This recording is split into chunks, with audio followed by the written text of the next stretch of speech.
ಖುಷಿಯಾಗಿ ಡ್ಯಾನ್ಸ್ ಮಾಡಿದ್ರು ಅಂದ್ರೆ ನಾನು ಕುತ್ಕೊಂಡು ನೋಡಿದ್ರು ಫಸ್ಟ್ ಡ್ಯಾನ್ಸ್ ಅಲ್ಲೇ ಸಣ್ಣ ಹುಡುಗಿರನ್ನ ಆಡ್ಕೊಂಡು ಹಿಂಗೆ ತಿರುಗಿಸ್ತಾ ಇದ್ರು, ಲಿಫ್ಟ್ ಬೇರೆ ಮಾಡಿದ್ರು.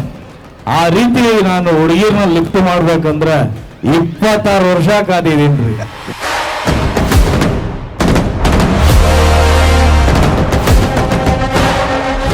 ಮಕ್ಕಳು ಇಮ್ಯಾಜಿನ್ ಮಾಡಿ, ಇವತ್ತೆಲ್ಲರೂ ಡಿಸ್ಟಿಂಕ್ಷನ್ ಅಲ್ಲಿ ಪಾಸ್ ಆಗ್ತಾರೆ ಅಲ್ವಾ? ಸೊ ಹಾಗಾಗಿ ನಿಮ್ಮ ಎನ್ಕರೇಜ್ ಯಾವತ್ತೂ ಇರಲಿ ಅಂತ ನಾನು ಹೇಳೋದಕ್ಕೆ ಇಷ್ಟಪಡ್ತೀನಿ. ಎನ್ಕರೇಜ್ ಮಾಡಲಿಲ್ಲ ಅಂದ್ರೆ ನಿಮಗೆ ನಂಬಿಕೆ ಇದೆಯಪ್ಪ, ಮುಂದೆ ನೀನು ಮಾಡು ಚೆನ್ನಾಗಿ ಮಾಡ್ತೀಯ ಅಂತ ಅವ್ರು ಎನ್ಕರೇಜ್ ಮಾಡಿದ್ರೆ human mind is capable of achieving multiple of things.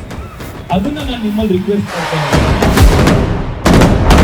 ನಮ್ಮ ಸ್ನೇಹಿತರು ಇವತ್ತು ಒಳ್ಳೆಯ ಒಂದು ಕಾರ್ಯಕ್ರಮವನ್ನು ಫಿಟ್ ಅಂಡ್ ಫ್ಯಾಬ್ನವರು ಆಯೋಜನೆ ಮಾಡಿ ಕೊಟ್ಟಿದ್ದಾರೆ.